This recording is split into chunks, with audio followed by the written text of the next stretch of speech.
오늘도 말씀을 통해서 같이 함께 은혜를 나누겠습니다. 성경은 66권으로 되어 있습니다. 성경이 몇 권이요? 66권입니다. 구약 성경은 39권, 그죠? 39권이요. 그 다음에 신약 성경은 27권입니다.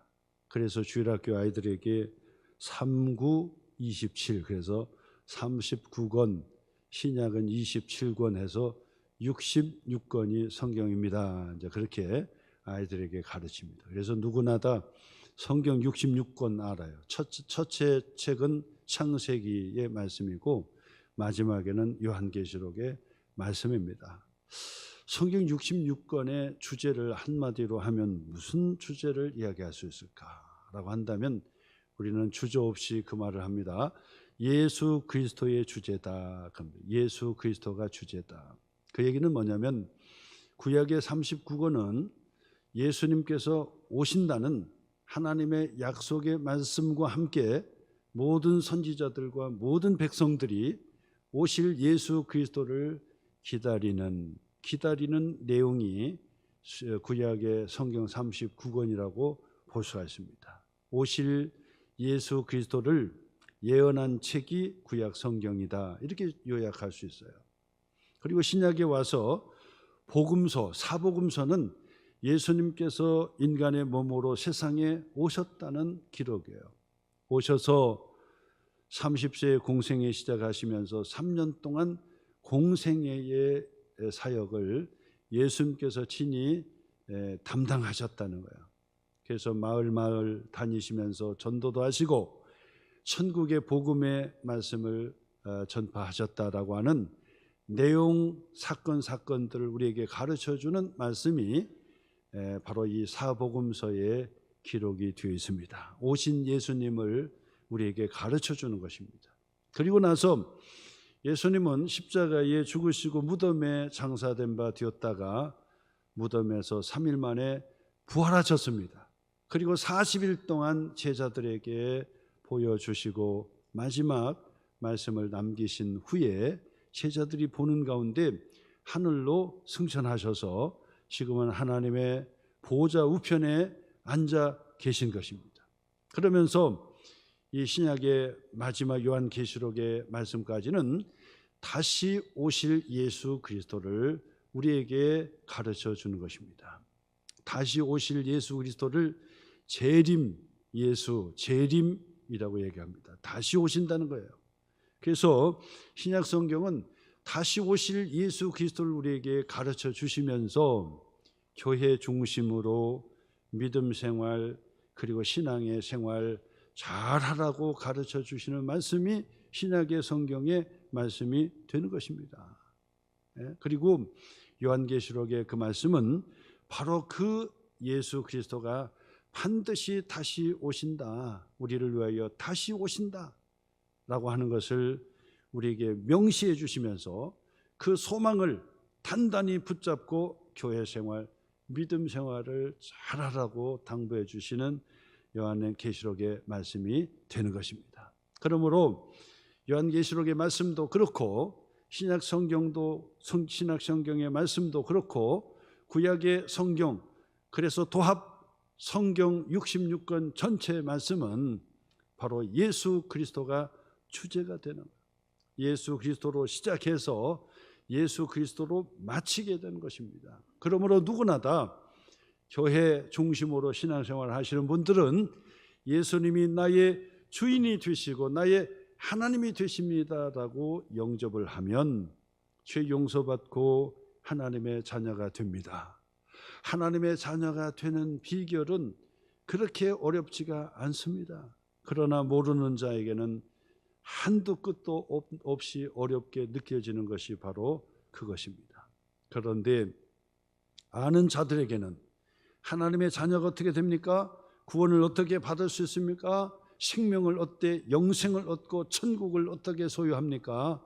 바로 예수님을 나의 주님으로 고백하고 내 마음속에 영접해 드리면서 주님과 함께 살면 바로 주님께서 우리를 구원해 주시고 하나님의 자녀 삼아 주시는 거예요. 하나님의 자녀는 예수님이 나의 주인이십니다 바로 이 땅에 오신 예수님, 다시 오실 예수님이 나의 주인이 되시고 하나님이 되십니다. 내 마음 중심에 찾아오세요라고 고백하는 영접 기도문 고백을 하기만 하면 바로 하나님의 자녀된 하나님의 권세를 우리에게 주신다라고 하는 말씀이에요. 이것이 성경 전체의 요약이고 성경의 주제가, 명확한 주제가 바로 여기에 있다라고 말씀을 드리는 것입니다. 그러므로 우리는 끊임없이 예수님이 나의 주님이 되시고 나의 하나님이 되십니다 라는 그 고백, 바로 이 땅에 오신 예수님이, 아기 예수님으로 오신 분이 바로 나의 주인이 되십니다, 나의 하나님이 되십니다. 그리고 다시 오실 예수님이 나의 주인이 되시고 나의 하나님이 되십니다 라는 그 고백을 계속해서 하는 거예요. 그러면 하나님께서 성령을 보내주셔서 우리 가운데 힘이 있고 또 강하고 담대한 믿음의 삶을 살아내도록 그렇게 역사해 주신다는 거예요. 그러므로 여러분 조용하게 한번 따라서 한번 고백하시기를 바랍니다. 나는 예수님을 믿습니다. 그렇죠. 뭐 큰 소리도 필요 없습니다. 진실된 마음의 영접이 필요한 거예요. 다시 한번요. 나는 예수님을 믿습니다. 이 땅에 오신 예수님을 믿습니다. 다시 오실 예수님을 믿습니다. 내 마음 중심에 찾아오세요. 나의 하나님이 되어주세요. 예수님의 이름으로 기도합니다. 바로 이런 고백, 누구나 다 진실되게 바로 이런 고백을 드리는 자에게 구원을 주시고 하나님의 자녀의 권세를 주시고 생명을 주시고 영생을 주시고 천국을 기업으로 주시고 하나님의 자녀된 믿음의 축복의 삶을 살도록 인도해 주신다라고 하는 것입니다. 우리가 구원받아 하나님의 자녀가 되었지만은 여전히 육체의 몸을 가지고 세상 속에서 삽니다. 그렇기 때문에 바로 하나님께서는 예수 그리스도의 보혈로 말미암아 교회된 이 교회를 세상에 세워주신 거예요. 그러므로 누구든지 교회 중심으로 신앙생활을 잘하는 것은 천국의 맛을 보는 것이고 하나님의 나라의 삶의 양식을 말씀으로 도전받고 교훈받고 훈련받는 것이 바로 교회가 된다라고 하는 사실입니다.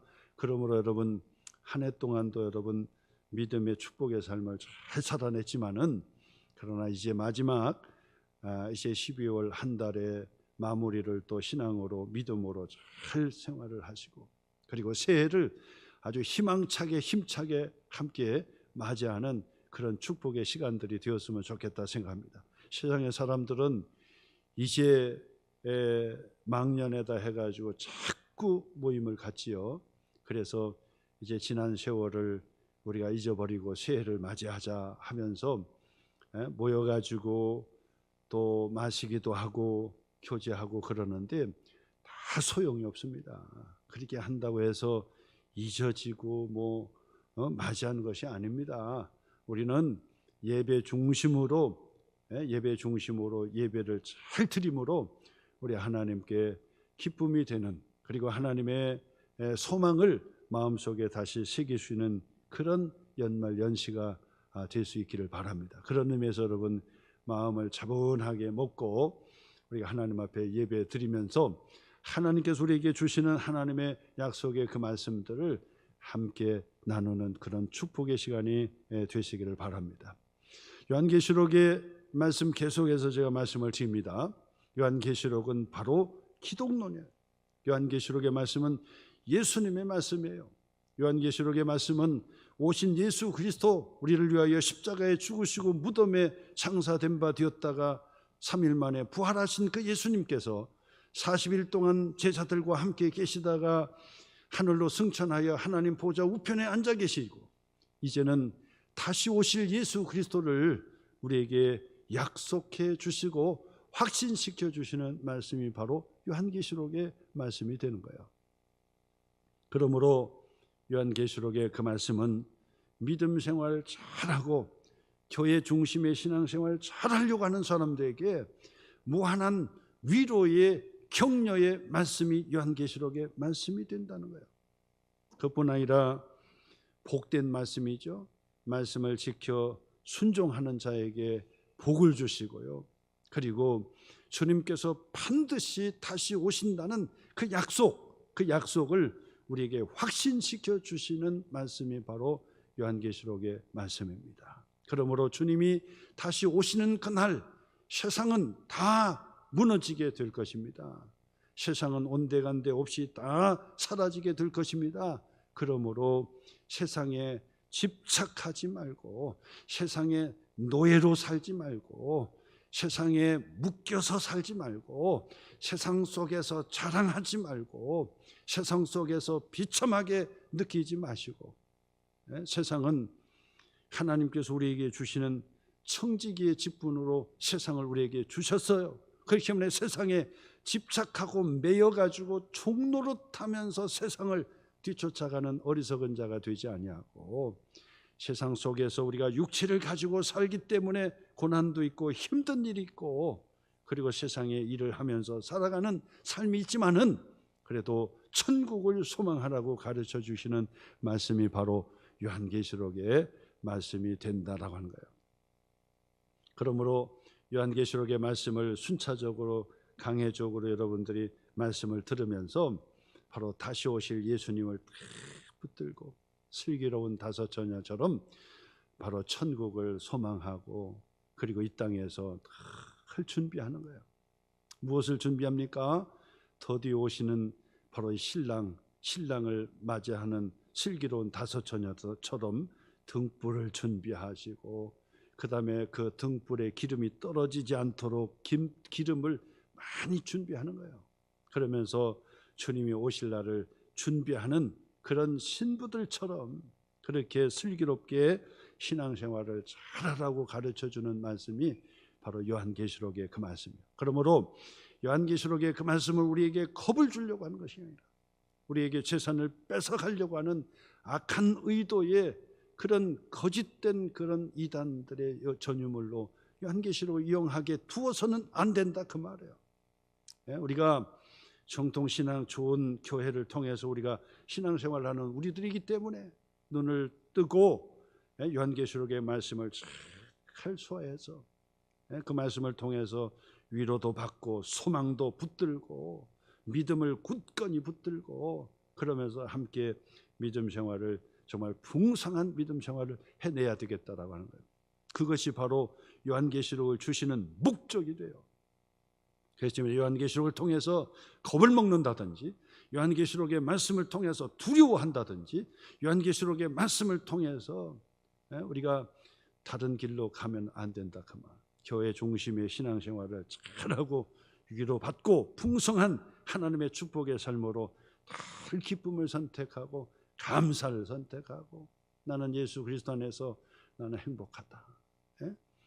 아무리 힘들고 막 그래도 나는 예수 그리스도 안에서 나는 행복하다. 기도할 수 있는데 왜 근심 걱정하느냐. 근심되는 일이 있고 걱정되는 일이 있으면은 주님 앞에 기도하게 되고, 좋은 일이 있으면은 하나님께 감사하고 찬양하게 되고, 그래서 기쁨과 감사를 다 선택해가지고 나는 예수 그리스도 안에서 행복한 사람이다, 구원받은 하나님의 자녀이기 때문에 기도하면 하나님께서 응답해 주신다라고 하는 믿음의 확신을 가지고요 믿음 생활을 하는 거예요. 그래서 두려움은 떠나가라, 근심 걱정은 떠나가라, 우울한 마음도 떠나가라. 나는 예수 그리스도 안에서 나는 행복한 사람이다. 내게 능력 주시는 자 안에서, 바로 다시 오실 예수 그리스도 안에서 나는 무엇이든지 할 수 있다. 내가 예수님의 이름으로 하는 것마다 우리 하나님께서 뒷받침해 주시고 밀어주시고 당겨주셔서 반드시 믿음의 축복의 길을 하나님께서 허락해 주실 것이다 라고 하는 믿음의 확신을 가지고 하나님의 자녀들은 언제나 어깨를 탁 피시고 얼굴도 환하게, 우리 소망교회 오시는 분들 그냥 얼굴이 그냥 천사처럼 얼굴이 환해요. 감사한 거죠. 얼마나 밝으신지요. 보기만 해도 은혜가 돼요. 얼마나 감사하고 감사한지. 그래서 그런 믿음의 축복의 삶, 하나님의 말씀이 도대체 뭔지를 확신만 하다면은 이 말씀으로 참 기쁨이 돼요. 저 이단에 가보면요, 뭔가 막 분주하게 막 열심을 내는 것 같아도 얼굴 보면 그냥 그늘이 져 있어요. 뭐가 그렇게 막 쫓기듯이 막, 응? 뭔가 뺏기면 안 되는 것처럼 막 그렇게 한단 말이야. 근데 우리 교회 오면은 그냥 얼굴이 환하고 편안하고, 그 신앙생활 편안해요. 하나님께서 우리에게 주시는 거예요.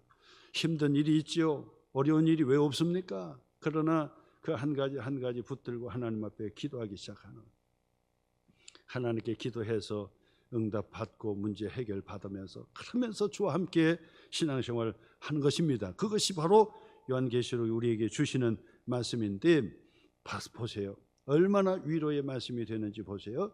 요한계시록 4장의 말씀부터 5장에 이르기까지 천상의 예배를 우리에게 잘 보여줘요. 천상의 예배를, 천상의 예배를 보여주신다고요.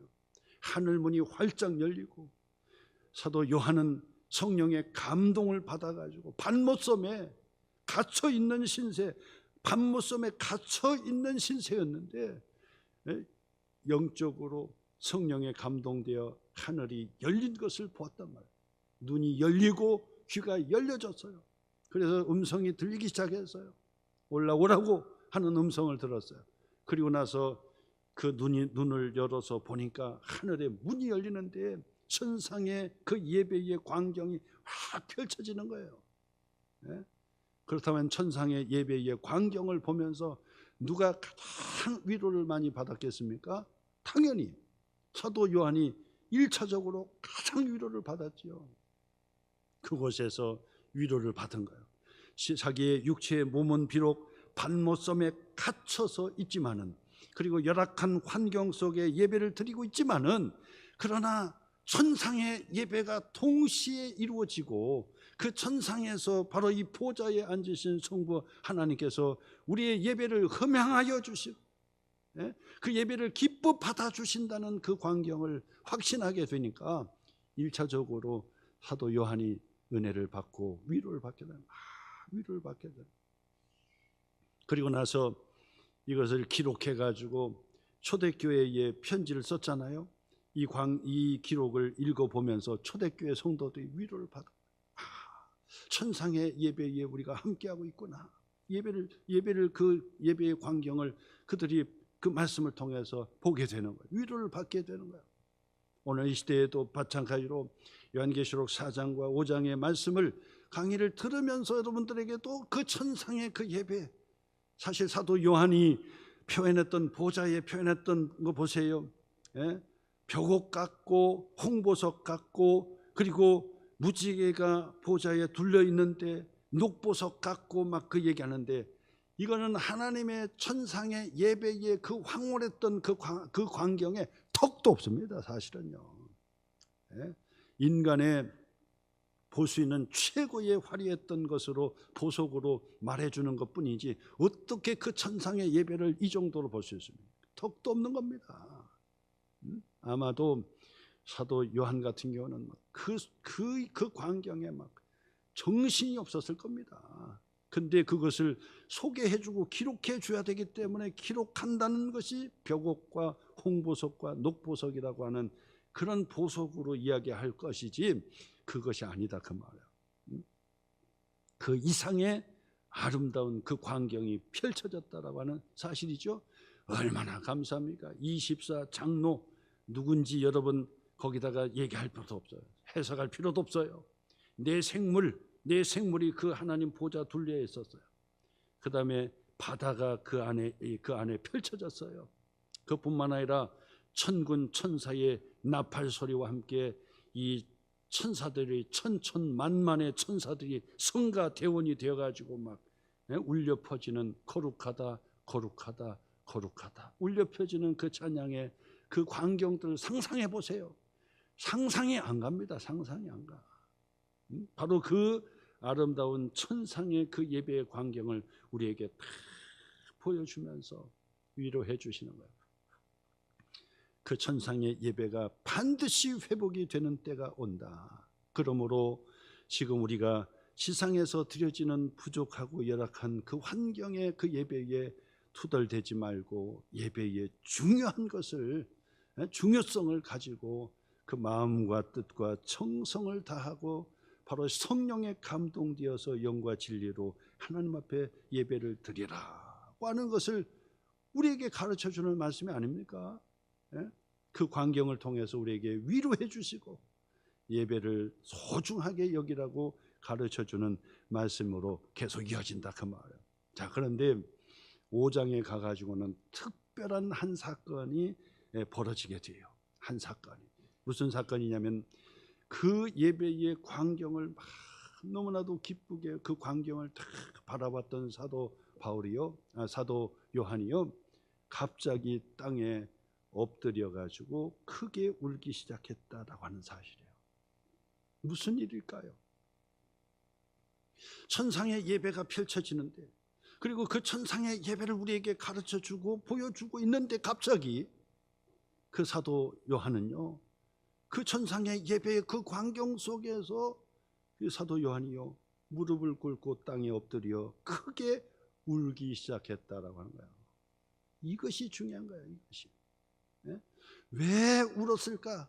왜 울었을까? 오늘 성경은 그것을 우리에게 이제 가르쳐 주는데 아주 드라마틱하게 가르쳐 주는 거예요. 드라마틱하게. 여러분, 성경은 이렇게 드라마틱하게 우리에게 가르쳐 주는데 바로 이 요한계시록의 그 말씀에 바로 이런 내용들을 보지 못하고 자꾸 딴 데 자꾸 해석한다고 딴 데로 빠져버리는 거예요. 그러니까 이게 중요한 것을 놓쳐버린 거예요. 중요한 것을. 사도 요한이 크게 울었다는 것이 중요하거든요. 그것이 중요한데 요 본문은 찾지 못하고 자꾸 딴 데 자꾸 그 해석하려고 하다 보니까 삼천포로 빠지게 되는 거예요. 내용이 뭔지도 모르고 핵심이 뭔지도 모르는 거예요. 오늘 성경 1절 말씀 보세요. 내가 보았다. 누굽니까? 사도 요한이 천상의 예배의 광경을 샅샅이 지금 보고 있는 거예요. 보고 있다는 거예요. 보좌에 앉으신 이 성부 하나님입니다. 예배의 찬양과 경배를 받으시는 바로 성부 하나님의 보좌에 앉으신 이, 근데 그 보좌에 앉으신 성부 하나님께서 오른손에 두루마리가 있었다는 거예요. 두루마리가 잡혀 있었다는 거예요. 그 두루마리는 뭡니까? 지금으로 얘기하면 책이에요. 책. 두루마리 책이요. 책. 오른손에 두루마리 책이 잡혀져 있었다는 거예요. 그런데 그 광경을 가만히 살펴보니까 그 두루마리에 안팎으로 글씨가 빼곡하게 쓰여져 있는데 7인으로 봉하였더라. 그래서 7인으로. 여러분, 인으로 봉했다 그 얘기는 뭐죠? 비밀 문서 같은 경우가 되죠. 비밀 문서는 함부로 누구도 이걸 열을 수가 없어요. 그래서 도장을 찍고 거기다가 실을 붙이는 거예요. 딱 붙이면은 아무도 그것을 열어볼 수가 없어요. 만약에 그것이 그 개봉이 되어 열어졌다 그러면은 그게 비밀이 아닌 거, 비밀이 새 나가는 거예요. 그렇기 때문에 그것을 맡은 자만이 그것을 떼고 그 두루마리의 인을 떼고 봉을 열고 그리고 읽게 되는 건데, 하나님의 보좌 우편에 앉으신 성부 하나님께서 오른손에 두루마리가 잡혀져 있는데 그 두루마리에 7인으로 봉하여져 있었다 그 얘기예요. 놀라운 광경이지요. 그 두루마리는 무슨 내용이 있었을까요? 뒤에서 보면은 이제 다 드러나게 되지만은 그 두루마리는 바로 우리를 구원하실 하나님의 전적인 계획이 그 속에 들어가 있는 거예요. 인류를 구원하실, 우리를 구원하시고 생명을 주시는 하나님의 그 사역이 바로 그 두루마리 속에 기록이 되어 있는 것이던 거예요. 근데 그것이 봉하여져 있었다는 사실이에요. 자, 그런데 그 광경을 보고 있는데 한쪽에서 소리가 들리기 시작하는 거예요. 2절이죠. 무슨 소리가 들리냐면, 또 봄에 힘 있는 천사가 나타나서 큰 음성으로 외치기를 뭐라고 했냐면, 누가 그 두루마리를 펴며 그 인을 떼기에 합당하냐? 누가 합당하냐? 누가 성부 하나님의 오른손에 들려있는 그 두루마리를 취하여서 인을 떼고 열어 펼쳐서 보여줄 수가 있겠느냐? 누가 합당하냐? 누가 그것을 할 수 있느냐? 라고 큰 소리로 외치고 있었다는 얘기예요. 그런데 사도 요한이요 3절 말씀 보니까 가만히 보니까 그 하나님의 오른손에 들려있는 두루마리를 취하거나 그리고 펼쳐서 인을 떼어서 펼쳐서 읽을 사람이 합당한 사람이 나타나지를 않더라는 거예요. 그래서 3절 말씀이죠. 하늘 위에나 땅 위에나 땅 아래에 능히 그 두루마리를 펴거나 보거나 할 자가 없더라. 없었어요. 그러니까 4절이요 그 두루마리를 펴거나 보거나 하기에 합당한 자가 보이지 아니하기로 내가 크게 울었다. 내가 크게 울었다. 그 천상의 예배의 그 광경에서 사도 요한이 엎드려 크게 펑펑 울었다는 거예요. 울었다는 거예요. 왜 울었습니까? 하나님의 오른손에 들려있는 두루마리, 그것은 바로 나를 구원하고 우리 모두를 구원하고 세상의 모든 피조물들을 구원해내는 하나님의 구원에 바로 합당한 자가 드러나지 않기 때문에, 없기 때문에 울었다는 거예요. 도대체 우리를 누가 구원할 수 있겠느냐는 거예요.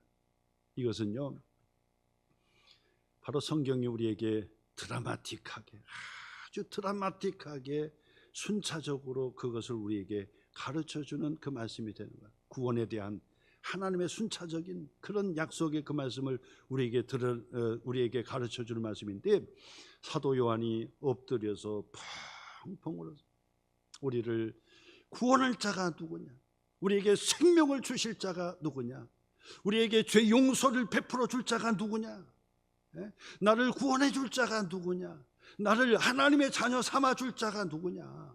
세상은 온통 죄로 말미암아 타락하고 다 무너질 판인데 누가 나를 구원하랴, 누가 우리를 구원하랴 라고 하면서 바로 그 천상의 예배에 혼자 엎드려서 울기 시작했다라고 하는 얘기예요. 근데 여기서 울었다는 것으로 끝나버리면은 성경이 아니지요. 성경이 아니지요. 그 다음 그 5절에 9절에서 바로 해결책이 나옵니다. 5절에 보니까. 근데 그 상황에서 장로 중에 한 사람, 이 장로는 24 보좌에 앉았던 24 장로 중에 한 장로입니다. 그 장로 중에 한 사람이 내게로 가까이 와요. 사도 요한이죠. 내게 말하기 시작합니다. 뭐라고 말합니까? 울지 마라, 울지 마라, 울지 마라. 네? 엎드려서 울고 있는 사도 요한에게 찾아와서 울지 마라 고 위로해 주는 거예요. 울지 마라. 이것이 요한계시록이에요. 이것이 복음이라고요. 네? 울지 말라고 우리에게 찾아와서 위로해 주시는 말씀을 하고 있는 거예요. 그러면서 왜 울지 말아야 되는가? 더 이상 울음을 끝이라고 어떻게 끝이라고 얘기하는지 그 다음 구절에 보니까 그렇게 나와요. 울지 마라. 왜냐하면 유대 지파의 사자 다윗의 뿌리가 이겼다. 우리는 이것을 굳이 설명하지 않아도 유다의 지파의 사자 다윗의 뿌리, 다윗의 자손 누군지 금세 알아요. 사도 요한도 금세 알아요. 이분이 누군지를 알아요. 우리도 이것을 해석하지 않아도 금방 알아요. 다윗의 자손, 유다 지파에 속한 다윗의 자손 누굽니까? 바로 예수 그리스도가 이겼다라고 선언해 주는 거예요. 울지 마라. 예수 그리스도가 이겼느니라. 예수 그리스도가 십자가에 우리의 죄를 짊어지시고 무덤에 장사된 바 되었다가 3일 만에 부활하심으로 우리의 구원에 관한 하나님의 축복의 역사를 이루어냈느니라 라고 말씀하는 거예요. 그러면서 더 붙여서 말씀합니다. 그 두루마리와 그 7인을 떼실 수 있는 합당한 자가 바로 예수 그리스도다. 예수 그리스도다. 그것을 다 명시해 주는 거예요. 여러분, 우리가 어떻게 복음을 전합니까? 세상의 사람들이 잘 웃으면서 막 활기차게 그렇게 다니는 것 같아도요, 영적으로 보면 사도 요한이 엎드려 우는 것처럼 울고 다닌다는 사실을 알고 계셔야 돼요. 그냥 겉모양만 보고 야, 저 사람은 거의 부족함이 없겠구나. 저 사람은 그냥 뭐 근심 걱정 없이 그냥 행복하겠구나.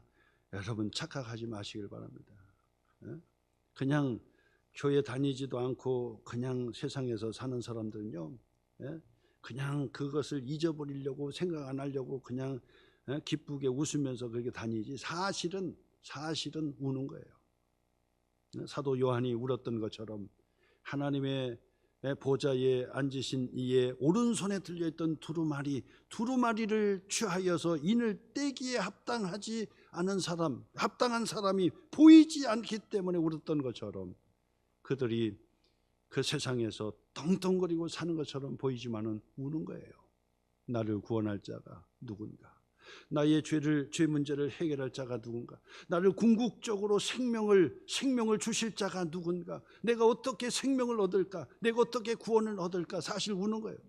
만약에 울지 않는다고 한다면 그 사람은 사람이 아니고 뭐 짐승만 또 못한 거죠. 사람이 생각을 해야죠.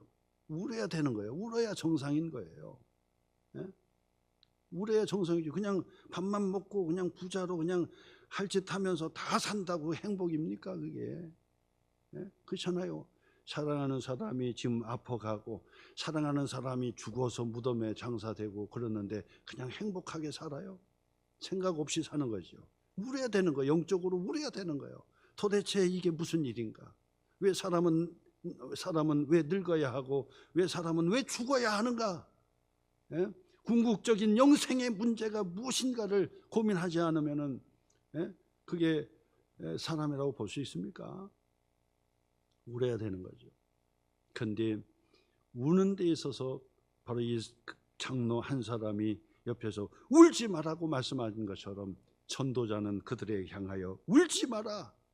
너를 구원할 자가 바로 예수 그리스도다.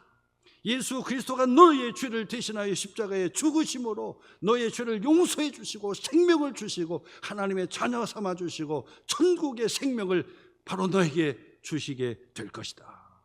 이것이 복음 전하는 거 아닙니까? 전도자가 하는 거 아닙니까?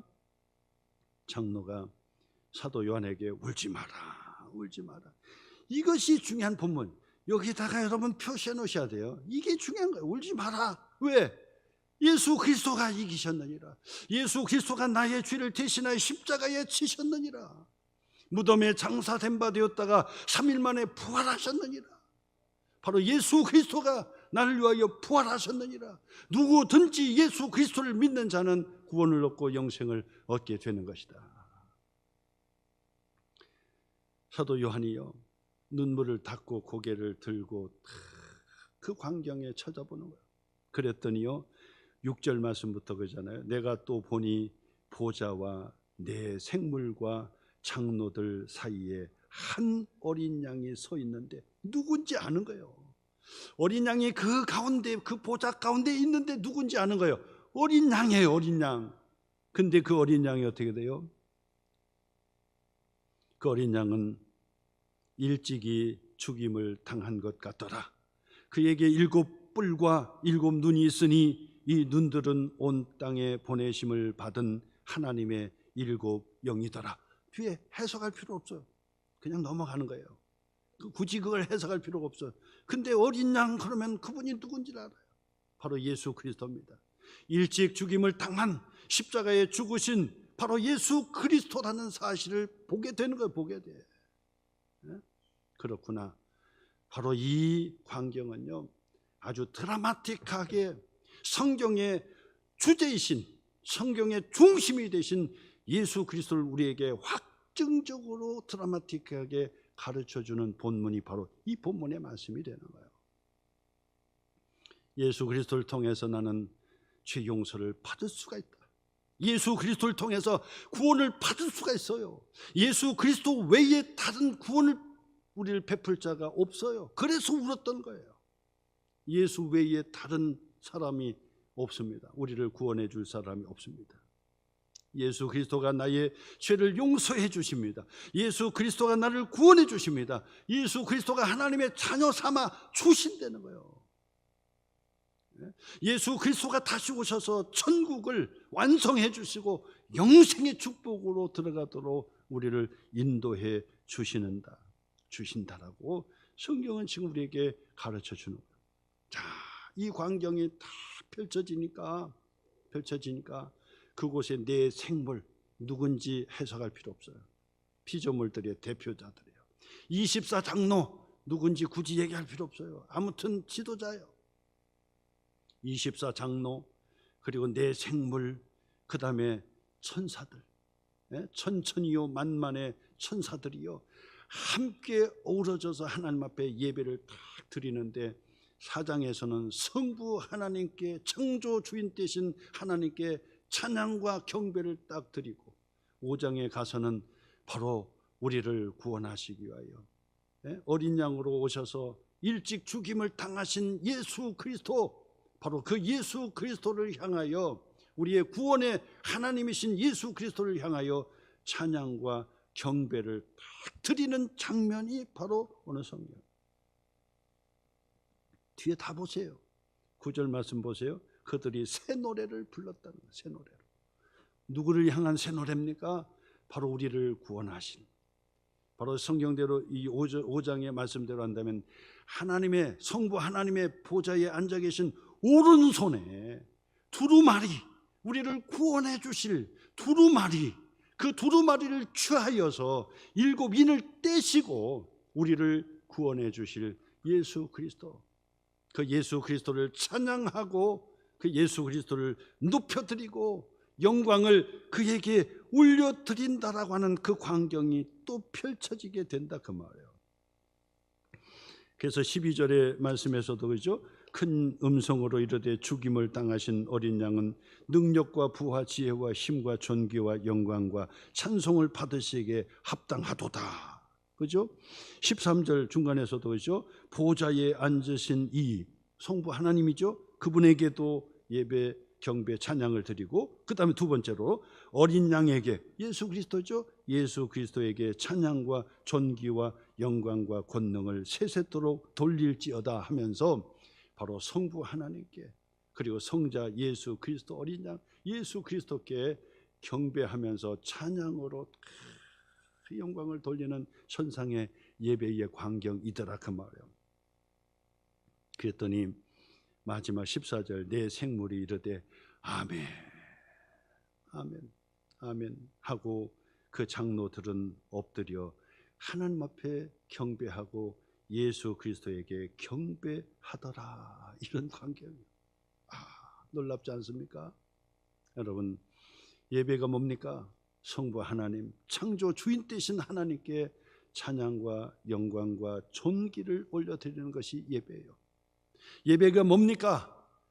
우리를 위하여 십자가에 일찍 죽임을 당하신 어린 양 예수 그리스도, 하나님의 오른손에 들려있던 두루마기를 취하여서 7인을 떼시고 우리의 죄를 용서해 주시며 또 우리를 구원해 주시는 바로 예수 그리스도에게 찬양과 존귀와 영광과 그리고 권능을 세세토록 받으시옵소서 하고 찬양을 드려지는 예배, 이것이 예배라는 거예요. 성부 하나님께 드려지는 예배, 예수 그리스도에게 드려지는 예배의 광경이 바로 4장과 5장에서 펼쳐져요. 얼마나 감사합니까? 우리의 신앙생활은 바른 길입니다. 우리 하나님이 여러분 예배 가운데 다 그냥 위로해 주실 거예요. 예배의 그 한 시간, 천상의 예배와 함께 이루어지는 그 예배, 비록 이 땅의 예배는 초대교회 때보다는 더 우리가 화려하죠. 초대교회 때는 뭐 이런 에어컨이 어디 있습니까? 온풍기가 어디 있습니까? 카페트가 어디 있습니까? 마이크가 어디 있겠습니까? 그런데도 불구하고 그들이 밖에서 예배 드리면서, 우리는 안내하는 분들이 밖에서 안내를 하시지만은 그때 당시는 안내하는 사람이 안내가 아니에요. 뭡니까? 바로 이 지키는 거예요. 누가 우리를 고발하는 사람이 오는가 지켜보는 거예요. 그래서 그 안에서 예배를 드리는데도 불안한 거죠. 우리가 잡히면은 우리가 온 가족이 다 짐승의 밥이 되고 칼에 우리가 다 죽임을 당한다. 그래도 바로 성부 하나님, 우리를 구원해 주실 성부 하나님, 우리를 위하여 보내주신 예수 그리스도를 보내주신 바로 예수 그리스도는 우리를 위하여 십자가에 죽으시고 부활하셔서 다시 오시는 그 예수 그리스도를 맞이하기 위해서 우리가 예배에 그 한 시간을 드리는 때 너무 감격적이잖아요. 두려움도 있지만은 감격이 있을 거예요. 그런데 바로 이 광경, 천상의 광경들을 그들이 서로 나누면서 그들이 얼마나 위로를 받았죠. 그래, 바로 예수님이요, 다시 오실 예수 그리스도를 우리가 기다리고 경배하자 하면서 새 노래로 하나님을 찬양했던 그 광경들을 함께 나누지 않았겠습니까? 여러분, 마음을 진실된 마음과 성실한 마음으로 그 예배의 그 한 시간에 다 최선을 다할 때 우리 하나님께서 여러분 위로해 주시고 힘을 주시는 줄 믿으시기를 주님의 이름으로 축원합니다.